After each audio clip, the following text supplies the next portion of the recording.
So there's this one Chinese phrase I always say, and it never fails to have someone either say, "Oh, how cute," or they kind of just giggle or laugh because it's kind of adorable. And I never understood why, because I say the same thing in English. I say so-so. But when I first started learning Chinese, my Chinese teacher taught me Mamahuhu. And I looked at the characters and I was like, wait a minute. Doesn't that just mean like horse, horse, tiger, tiger? And yes, it does. And the reason why Mamahuhu can be used as so-so is because there was a painter who was in the middle of painting a tiger. Someone came up to him and was like, "Oh, can you draw me a picture of a horse?" But the thing is, he was already drawing a tiger, right? So as a really good painter, he would obviously start a new one and then start drawing a horse, right? Right? No, he did not. Instead, he kept the tiger head and then he just decided to draw the rest of the body as a horse. When the guy came back and asked him, "Wait, what is this?"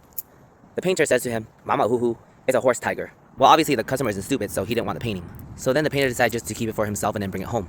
And when he brought it home, his oldest son saw it and then he asked his dad, "What is that?" His dad says to his older son, "Oh, that's a tiger."